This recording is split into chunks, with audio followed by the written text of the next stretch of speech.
गुरु ब्रह्मा गुरु विष्णु गुरुदेवो महेश्वरा गुरु साक्षात परब्रह्म तस्मै श्री गुरुवे नमः। ओम श्री गुरुवे नमः।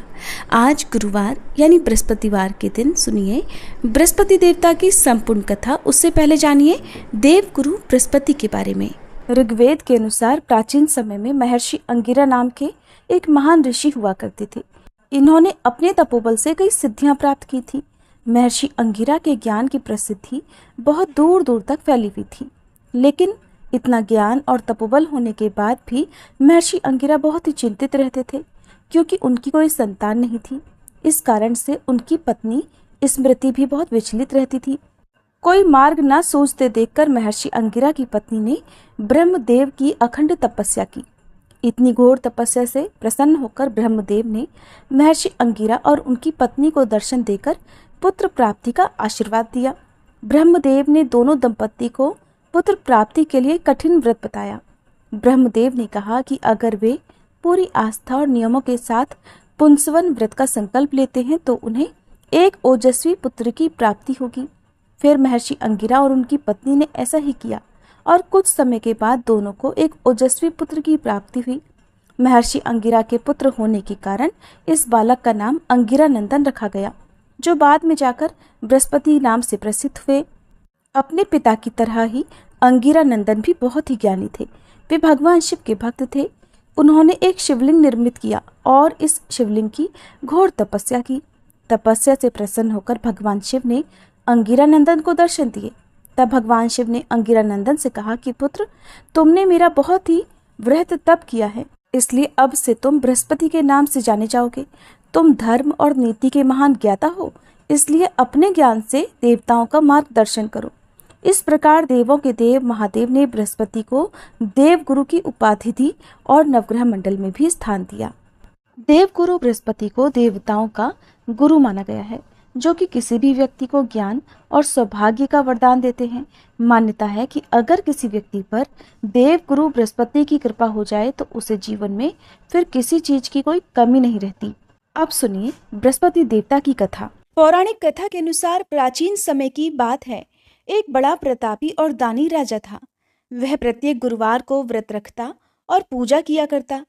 ये बात उसकी रानी को अच्छी नहीं लगती। न वह व्रत करती और न ही किसी को एक भी पैसा दान में देती, और राजा को भी ऐसा करने से मना किया करती। एक समय की बात है कि राजा शिकार खेलने वन को चले गए। घर पर रानी और दासी अकेली थी। उसी समय गुरु बृहस्पति साधु का रूप धारण कर राजा के दरवाजे पर भिक्षा मांगने गए। साधु ने रानी से भिक्षा मांगी। तब वह कहने लगी, हे साधु महाराज, मैं तो इस दान और पुण्य से तंग आ गई हूँ। आप कोई ऐसा उपाय बताइए जिससे ये सारा धन नष्ट हो जाए और मैं आराम से रह सकूं। तब साधु रूपी बृहस्पति देव कहने लगे, हे देवी, तुम बड़ी विचित्र हो। संतान और धन से भी कोई दुखी होता है। अगर तुम्हारे पास धन अधिक है तो इसे शुभ कार्यों में लगाओ, जिससे तुम्हारे दोनों लोग सुधरें। परंतु साधु की इन बातों से रानी खुश नहीं हुई। उसने कहा, महाराज, मुझे ऐसे धन की आवश्यकता नहीं जिसे मैं दान दूं और जिसको संभालने में ही मेरा सारा समय नष्ट हो जाए। साधु कहने लगे, अगर तुम्हारी ऐसी इच्छा है तो जैसा मैं तुम्हें बताता हूं तुम वैसा ही करना। बृहस्पतिवार के दिन तुम घर को गोबर से लीपना, अपने केशों को पीली मिट्टी से धोना, केशों को धोते समय स्नान करना, राजा से हजामत बनवाने को कहना, भोजन में मांस मदिरा खाना और कपड़ा धोबी के यहाँ धुलने डालना। इस प्रकार 7 बृहस्पतिवार करने से तुम्हारा समस्त धन नष्ट हो जाएगा। ऐसा कहकर साधु बने बृहस्पति देव अंतर्ध्यान हो गए। साधु के कहे अनुसार रानी को करते हुए केवल 3 बृहस्पतिवार ही बीते थे कि उसकी समस्त धन संपत्ति नष्ट हो गई। अब भोजन के लिए परिवार तरसने लगा। एक दिन राजा रानी से बोला, हे रानी, तुम यहीं रहो, मैं दूसरे देश को जाता हूँ, क्योंकि यहाँ पर मुझे सभी जानते हैं, इसलिए मैं कोई छोटा कार्य नहीं कर सकता। ऐसा कहकर राजा परदेश चला गया। वहां वह जंगल से लकड़ी काटकर लाता और शहर में बेचता। इसी तरह वह अपना जीवन बिताने लगा। इधर राजा के बिना रानी और दासी दुखी रहने लगी। एक समय जब रानी और दासी को 7 दिन बिना भोजन के रहना पड़ा, तब रानी ने अपनी दासी से कहा, हे दासी, पास ही के नगर में मेरी बहन रहती है। वह बड़ी धनवान है। तू उसके पास जा और कुछ लेकर आ, ताकि थोड़ा बहुत गुजर बसर हो जाए। दासी रानी की बहन के पास गई। उस दिन बृहस्पतिवार था। रानी की बहन उस समय बृहस्पतिवार की कथा सुन रही थी। दासी ने रानी की बहन को अपनी रानी का संदेश दिया, लेकिन रानी की बहन ने कोई उत्तर नहीं दिया। जब दासी को रानी की बहन से कोई उत्तर नहीं मिला तो वह बहुत दुखी हुई। उसे क्रोध भी आया। दासी ने वापस आकर रानी को सारी बात बताई। सुनकर रानी ने अपने भागी को कोसा। उधर रानी की बहन ने सोचा कि मेरी बहन की दासी आई थी, परंतु मैं उससे नहीं बोली, इससे वह बहुत दुखी हुई होगी। कथा सुनकर और पूजन समाप्त कर वह अपनी बहन के घर गई और कहने लगी, हे बहन, मैं बृहस्पतिवार का व्रत कर रही थी। तुम्हारी दासी गई, परंतु जब तक कथा होती है तब तक ना उठते हैं ना बोलते हैं, इसलिए मैं नहीं बोली। कहो दासी क्यों गई थी? तब रानी कहने लगी, बहन, हमारे घर अनाज नहीं था। ऐसा कहते कहते रानी की आंखें भर आईं। उसने दासियों समेत भूखा रहने की बात भी अपनी बहन को बताई। रानी की बहन बोली, बहन देखो, बृहस्पति देव भगवान सबकी मनोकामनाएं पूर्ण करते हैं। देखो, शायद तुम्हारे घर में अनाज रखा हो। ये सुनकर दासी घर के अंदर गई तो वहां उसे एक घड़ा अनाज का भरा मिल गया। उसे बड़ी हैरानी हुई, क्योंकि उसने तो एक एक बर्तन देख लिया था। उसने बाहर आकर रानी को बताया। दासी रानी से कहने लगी, हे रानी, जब हमको भोजन नहीं मिलता तो हम व्रत ही तो करते हैं, इसलिए क्यों न इनसे व्रत और कथा की विधि पूछ ली जाए। हम भी व्रत किया करेंगे। दासी के कहने पर रानी ने अपनी बहन से बृहस्पतिवार व्रत के बारे में पूछा। उसकी बहन ने बताया, बृहस्पतिवार के व्रत में चने की दाल और मुनक्का से विष्णु भगवान का केले की जड़ में पूजन करें और दीपक जलाएं, पीला भोजन करें और कथा सुने। इससे बृहस्पति देव भगवान प्रसन्न होते हैं और मनोकामना पूर्ण करते हैं।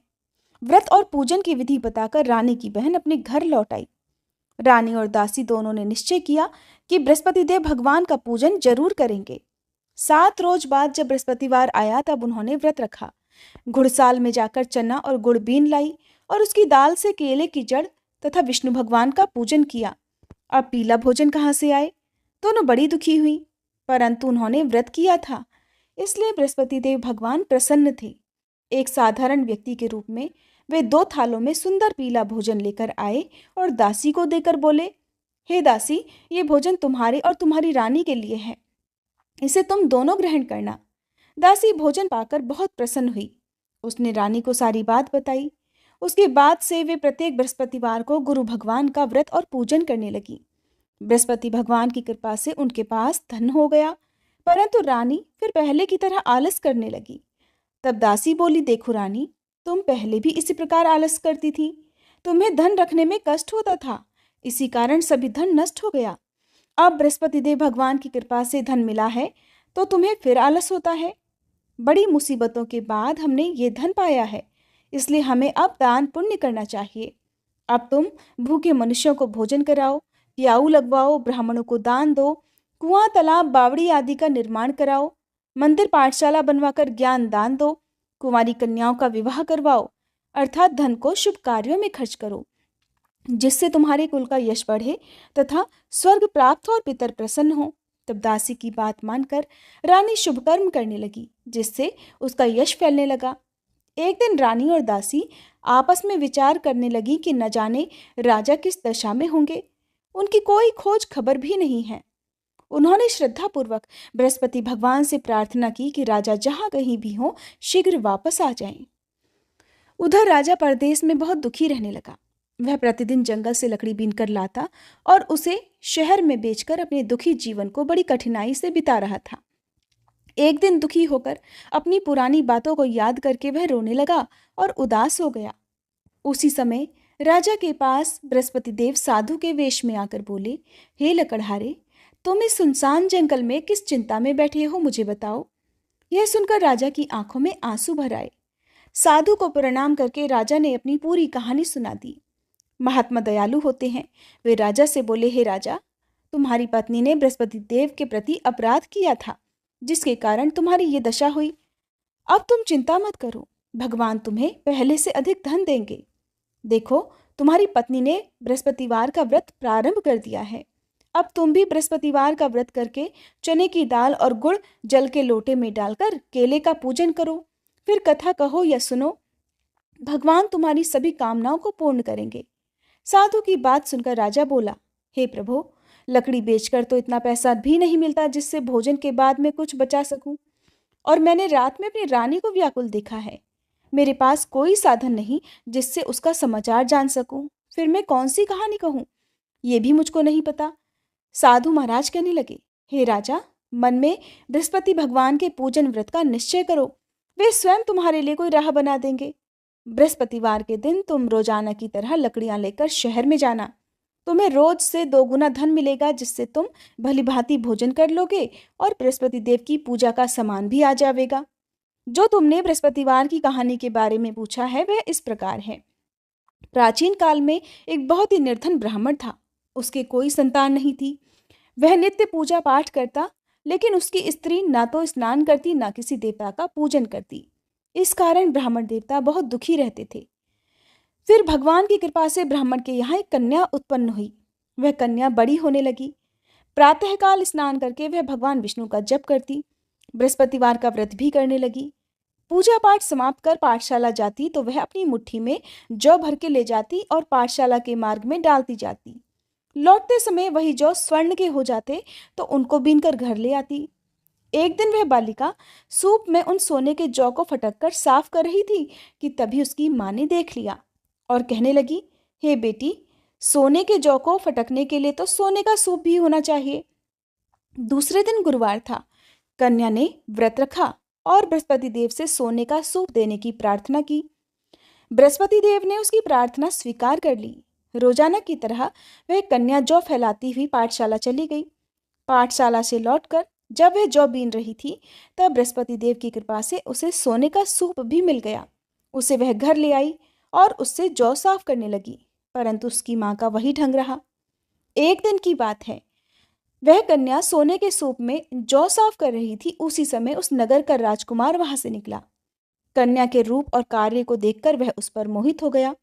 राजमहल आकर वह भोजन तथा जल त्याग कर उदास होकर लेट गया।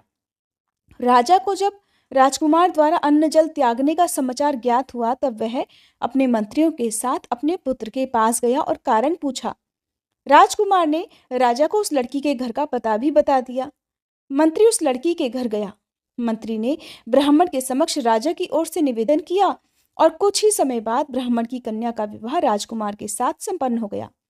कन्या के घर से जाते ही ब्राह्मण देवता के घर में पहले की तरह गरीबी का निवास हो गया। एक दिन दुखी होकर ब्राह्मण अपनी पुत्री से मिलने गए। बेटी ने पिता की दुखी अवस्था को देखा और अपनी माँ का हाल पूछा। ब्राह्मण देवता ने सभी हाल कह सुनाया। तब कन्या ने बहुत सा धन देकर अपने पिता को विदा कर दिया, लेकिन कुछ दिन के बाद फिर वही हाल हो गया। ब्राह्मण फिर अपनी कन्या के यहाँ गया और सभी हाल कहा तो पुत्री बोली, हे पिताजी, आप माताजी को यहाँ लिवा लाओ, मैं उन्हें वह विधि बता दूंगी जिससे गरीबी दूर हो जाए। ब्राह्मण देवता अपनी पत्नी को साथ लेकर अपनी पुत्री के पास राजमहल पहुंचे। तब पुत्री अपनी माँ को समझाने लगी, हे माँ, तुम प्रातःकाल स्नान आदि करके विष्णु भगवान का पूजन करो तो सब दरिद्रता दूर हो जाएगी। परंतु उसकी माँ ने उसकी एक बात भी नहीं मानी। वह प्रातःकाल उठकर अपनी पुत्री की बची जूठन को खा लेती थी। एक दिन उसकी पुत्री को बहुत गुस्सा आया। उसने अपनी माँ को एक कोठरी में बंद कर दिया। प्रातः उसे स्नान आदि करा के पूजा पाठ करवाया तो उसकी माँ की बुद्धि ठीक हो गई। इसके बाद वह नियम से पूजा पाठ करने लगी और प्रत्येक बृहस्पतिवार को व्रत भी रखने लगी। इस व्रत के प्रभाव से मृत्यु के बाद वह स्वर्ग को गई। वह ब्राह्मण देवता भी सुखपूर्वक इस लोक का सुख भोगकर स्वर्ग को प्राप्त हुए। इस तरह कहानी कहकर साधु बने देवता वहां से आलोप हो गए। धीरे धीरे समय बीतने पर फिर बृहस्पतिवार का दिन आया। राजा जंगल से लकड़ी काटकर शहर में बेचने गया। उसे उस दिन और दिनों से अधिक धन मिला। राजा ने चना गुड़ आदि लाकर बृहस्पतिवार का व्रत किया। उस दिन से उसके सभी क्लेश दूर हुए। परंतु जब अगले गुरुवार का दिन आया तो वह बृहस्पतिवार का व्रत करना भूल गया। इसी कारण बृहस्पति भगवान नाराज हो गए। उस दिन उस नगर के राजा ने विशाल यज्ञ का आयोजन किया था तथा अपने समस्त राज्य में घोषणा करवा दी कि सभी मेरे यहाँ भोजन करने आए, किसी के घर चूल्हा न जले और इस आज्ञा को जो न मानेगा उसको फांसी की सजा दी जाएगी। राजा की आज्ञा अनुसार राज्य के सभी निवासी राजा के भोज में सम्मिलित हुए, लेकिन लकड़हारा कुछ देर से पहुंचा, इसलिए राजा उसको अपने साथ महल में ले गए। जब राजा लकड़हारे को भोजन करा रहे थे, तब रानी की दृष्टि उस खूंटी पर पड़ी जिस पर उसका हार लटका हुआ था। उसे हार खूंटी पर लटका दिखाई नहीं दिया। रानी को निश्चय हो गया कि मेरा हार इसी लकड़हारे ने चुरा लिया है। उसी समय सैनिकों को बुलवाकर उसको जेल में डलवा दिया। अब लकड़हारा जेल में विचार करने लगा कि न जाने कौन से पूर्व जन्म के कर्म से मुझे ये दुख प्राप्त हुआ है, और जंगल में मिले साधु को याद करने लगा। तत्काल बृहस्पति देव साधु के रूप में प्रकट हो गए और कहने लगे, अरे मूर्ख, तूने बृहस्पति देवता की कथा नहीं की, उसी कारण तुझे ये दुख प्राप्त हुआ है। अब चिंता मत कर, बृहस्पतिवार के दिन जेल खाने के दरवाजे पर तुझे 4 पैसे पड़े मिलेंगे। उनसे तू बृहस्पतिवार की पूजा करना तो तेरे सभी कष्ट दूर हो जाएंगे। अगले बृहस्पतिवार उसे जेल के द्वार पर 4 पैसे मिले। राजा ने पूजा का सामान मंगाकर कथा कही और प्रसाद बांटा। उसी रात में बृहस्पति देव ने उस नगर के राजा को स्वप्न में कहा, हे राजा, तूने जिसे जेल में बंद किया है उसे कल छोड़ देना, वह निर्दोष है। राजा प्रातःकाल उठा और खूंटी पर हार टंगा देखकर लकड़हारे को बुलाकर क्षमा मांगी तथा राजा के योग्य सुंदर वस्त्र आभूषण भेंटकर उसे विदा किया। गुरुदेव की आज्ञा के अनुसार राजा अब अपने नगर को चल दिया। राजा जब नगर के निकट पहुंचा तो उसे बड़ा ही आश्चर्य हुआ। नगर में पहले से अधिक बाग, तालाब और कुएं तथा बहुत सी धर्मशालाएं, मंदिर आदि बने हुए थे। राजा ने पूछा, ये किसका बाग और धर्मशाला है? तब नगर के सभी लोग कहने लगे, ये सब रानी और दासी द्वारा बनवाए गए हैं। राजा को आश्चर्य हुआ और गुस्सा भी आया कि उसकी अनुपस्थिति में रानी के पास धन कहाँ से आया होगा। उधर जब रानी ने ये खबर सुनी कि राजा आ रहे हैं तो उसने अपनी दासी से कहा, हे दासी, देख, राजा हमको कितनी बुरी हालत में छोड़ गए थे। वो हमारी ऐसी हालत देखकर लौट ना जाएं, इसलिए तू दरवाजे पर खड़ी हो जा।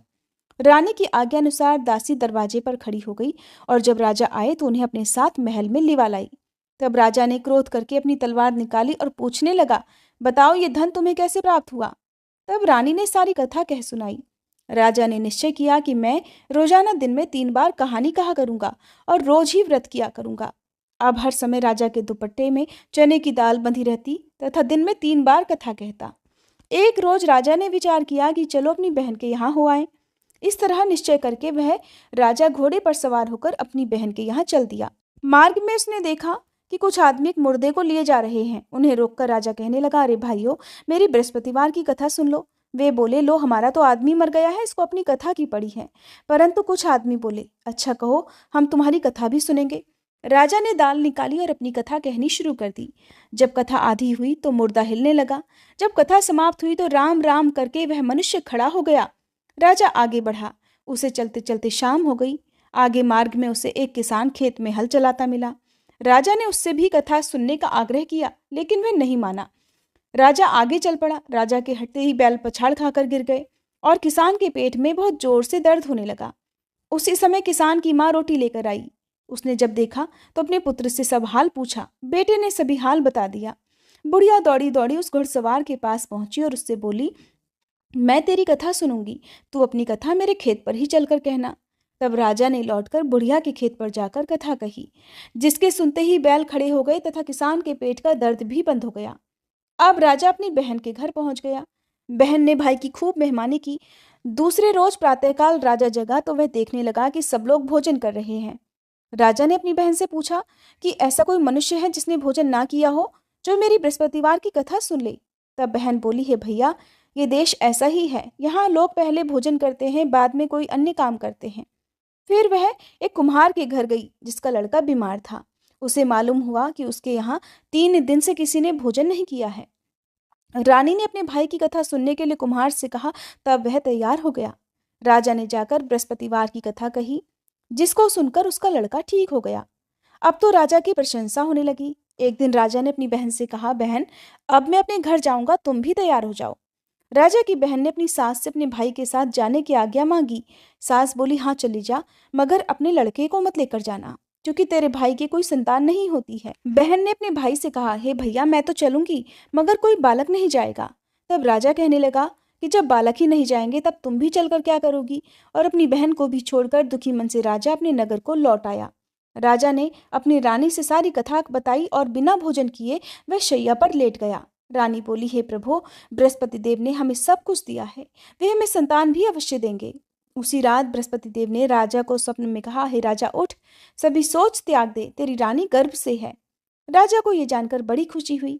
9वें महीने रानी के गर्भ से एक सुंदर पुत्र पैदा हुआ। तब राजा बोला, हे रानी, स्त्री बिना भोजन के रह सकती है, परंतु बिना कहे नहीं रह सकती। जब मेरी बहन आए तब तुम मुझसे कुछ मत कहना। रानी ने हाँ कर दी। जब राजा की बहन ने यह शुभ समाचार सुना तो वह बहुत खुशी हुई और बधाई लेकर अपने भाई के यहाँ आई।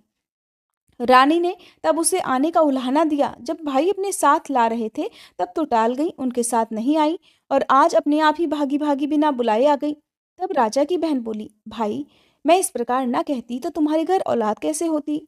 बृहस्पति देव सभी कामनाएं पूर्ण करते हैं। जो सद्भावना पूर्वक बृहस्पतिवार का व्रत करता है और कथा पढ़ता है अथवा सुनता है और दूसरों को सुनाता है, बृहस्पति देव उसकी सभी मनोकामनाएं पूर्ण करते हैं, उसकी सदैव रक्षा करते हैं। जो संसार में सद्भावना से गुरुदेव का पूजन और व्रत सच्चे हृदय से करते हैं, उनकी सभी कामनाएं वैसे ही पूर्ण हो जाती हैं। जैसी सच्ची भावना से रानी और राजा ने बृहस्पति देव की कथा का गुणगान किया तो उनकी सभी इच्छाएं बृहस्पति देव जी ने पूर्ण की। अनजाने में भी बृहस्पति देव की उपेक्षा ना करें, ऐसा करने से सुख शांति नष्ट हो जाती है। और कथा सुनने के बाद सभी को प्रसाद ग्रहण करके जाना चाहिए। हृदय से बृहस्पति देव का मनन करते हुए जयकारा बोलना चाहिए। प्रेम से बोलिए, बृहस्पति देवता की जय। ओम जय बृहस्पति देवा, स्वामी जय बृहस्पति देवा। छिन छिन भोग लगाऊं, कदली फल मेवा। ओम जय बृहस्पति देवा। तुम पूर्ण परमात्मा, तुम अंतर्यामी, स्वामी तुम अंतर्यामी। जगत पिता जगदीश्वर, जगत पिता जगदीश्वर, तुम सबके स्वामी। ओम जय बृहस्पति देवा। चरणामृत निज निर्मल, सब पातक हरता, स्वामी सब पातक हरता।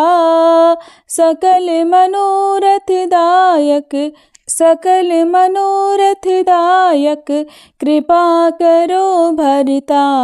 ओम जय बृहस्पति देवा। तन मन धन अर्पण कर, जो जन शरण पड़े, स्वामी जो जन शरण पड़े। प्रभु प्रकट तब होकर, प्रभु प्रकट तब होकर, आकर द्वार खड़े। ओम जय बृहस्पति देवा। दीन दयाल दयानिधि, भक्तन हितकारी, स्वामी भक्तन हितकारी। पाप दोष सब हरता, पाप दोष सब हरता, भव बंधन हारी। ओम जय बृहस्पति देवा। सकल मनोरथ दायक, सब संशय तारो, स्वामी सब संशय तारो। विषय विकार मिटाओ, विषय विकार मिटाओ, संतन सुखकारी। ओम जय बृहस्पति देवा। जो कोई आरती तेरी प्रेम सहित गावे, स्वामी प्रेम सहित गावे। ज्येष्ठानंद बंद सो सो निश्चय पावे। ओम जय बृहस्पति देवा। ओम जय बृहस्पति देवा, स्वामी जय बृहस्पति देवा। छिन छिन भोग लगाऊं, कदली फल मेवा। ओम जय बृहस्पति देवा।